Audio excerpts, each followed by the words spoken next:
Hi, I'm Jan with Academic Technologies. With an increasing number of ways to assess students available to our faculty, we've decided to go into more detail about the most popular platforms used on our campus. Today we're talking about Kahoot, a mobile platform designed to gamify the process of delivering assessments using mobile devices your students carry every day. In this first video, we'll go through the basics of logging into Kahoot and creating something you can use immediately, as well as how to find Kahoots already made available on the platform.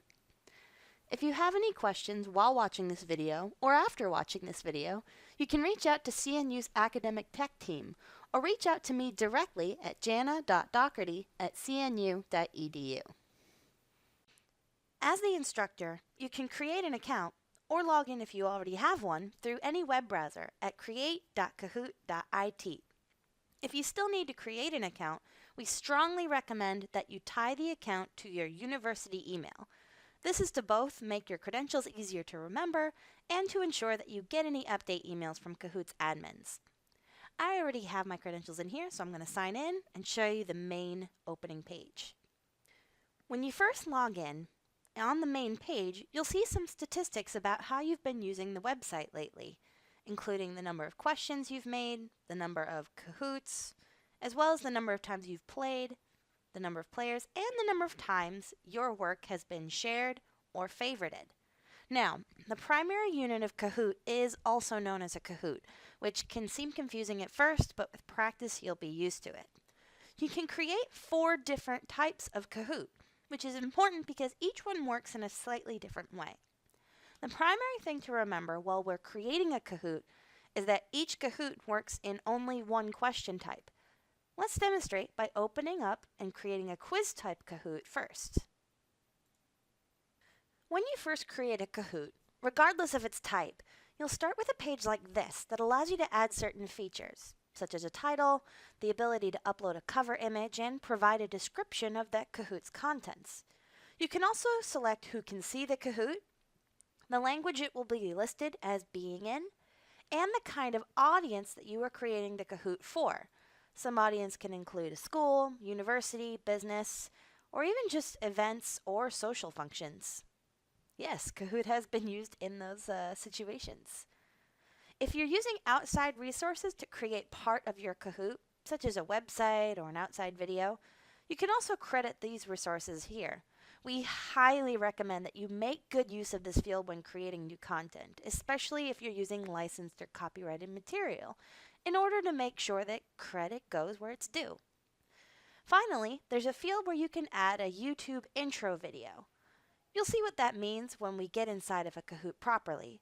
But for now, let's just note that here's where we would add that video. Now, let's take a second and fill in all of these fields. When you've put in all the information you need, click OK Go in the upper right-hand corner and start creating your Kahoot. Now, there are 4 kinds of Kahoots, all with slightly different settings. We'll show you most of them in their turn, but for now, we're in a quiz creation space, which only allows for multiple choice questions. If I want to add a question to this quiz, I just click Add Question. Now, quizzes gather a large amount of data and analytics for Kahoot results and can also include Kahoot's gamified point system for correct answers, which is based on how quickly students get that correct answer. You can see a toggle for whether or not those points are available here, as well as a possible time limit for that question. When we play through a Kahoot in our next video, you'll see an example of what the scoreboard looks like for a quiz. Let's just take a quick look at the fields for this multiple choice question.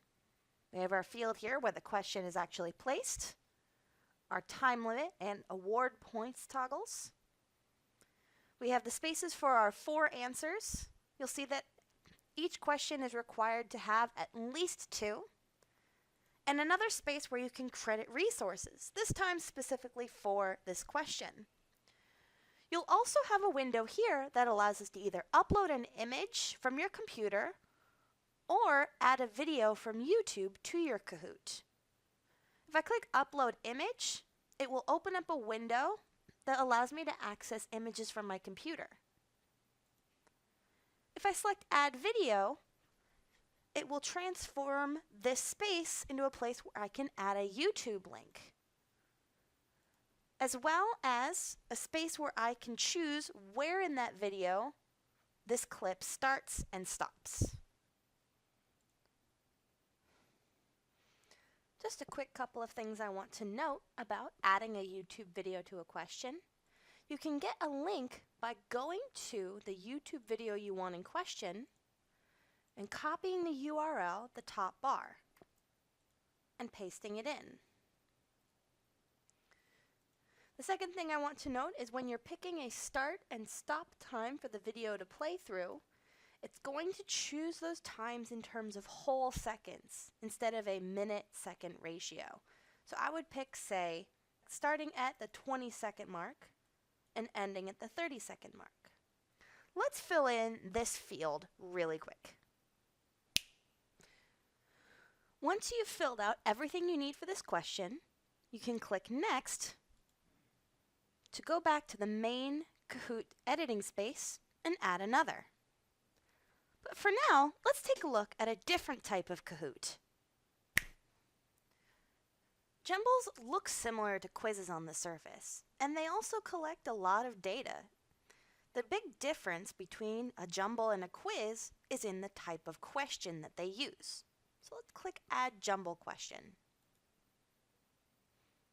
We'll see that we have a lot of similar fields, such as the question field, the time limit, and the ability to award points based on speed. However, jumble questions are set up so that the instructor provides 4 different answers, all of which are required, that students must then manipulate into the proper order. When students see the answers that are listed here, they'll be all jumbled up, hence the name. We'll show you an example of a jumble question being played in a Kahoot in our video about playing Kahoots. Now, we're not going to model the creation of a Kahoot survey or a Kahoot discussion, in large part because they're like quizzes in that all the questions in both types of Kahoot are in the multiple choice format. The main differences that separate surveys and discussions from quizzes are those Kahoot types' unique settings. So instead of looking at survey Kahoots and discussion Kahoots on their own, let's look at them together in a sort of compare and contrast. And we'll start with surveys. Surveys look almost exactly like quizzes in that they contain multiple choice questions, but they don't have the same level of analytics that are gathered from a quiz when played. Questions aren't given right or wrong answers, and students don't use a point system or scoreboard based on the speed of their answers. They're best used for quickly taking what I call the temperature of a classroom without any sense of competition, or for gathering simple data on opinions that can be a jumping off point for the rest of the class to work from. Discussions are also similar to quizzes and such are similar to surveys, but again with one big difference. Unlike surveys, you can only have one question in a discussion Kahoot. This type of Kahoot is designed to be made and used quickly. For example, if a professor wants to get responses on a spur-of-the-moment question. Regardless of the type of Kahoot, when you're done creating, you can click Save to save this Kahoot in your My Kahoot section and publish it to the platform. Before going to My Kahoots, it'll give you an option to go back and edit, preview the Kahoot to make sure it looks the way you want, play it immediately, which, as I said, is useful if you're creating something like a discussion, or you can share that Kahoot with other content creators so that they can use it too. Or if you just need to go back to the main platform, you can click I'm done to go to your My Kahoot section. So My Kahoots is going to hold all of the Kahoots you've created and stored, as well as information on the play button about how many times each Kahoot has been played. You should also see information about how many times someone has marked this Kahoot as one of their favorites, or how many times it's been shared with other people. If you ever need to reach this space from another part of the platform, you can use My Kahoots on the top bar to get to this space. I'd also like to note that if you need to edit a Kahoot sometime after it's been made, you can click Edit, which appears after hovering over a Kahoot, to re-enter that Kahoot's editing space. The last thing we need to address before ending this video is a button you may or may not have noticed when we first logged in, the Find Kahoots button. As I mentioned when we were looking at the Kahoot creation process, every creator has the ability to make a Kahoot public or private.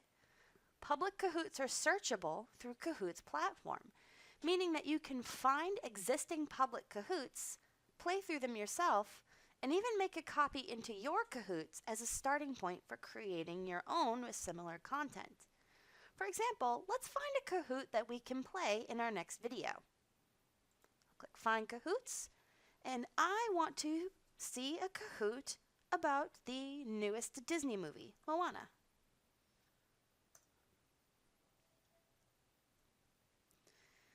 Right away, I can see my search brought up a number of different Kahoots. I can see the type of Kahoot that's being made. Here I can see this one is a quiz, while we have a jumble. I can click on this Kahoot and see some information inside of that Kahoot. For example, I can see a full list of questions and any images and videos that are associated with it, data from the original Kahoot, and even the option to play through it myself to see if this Kahoot is what I want. I want to note that this is not going to be listed in your Kahoots until you select Duplicate.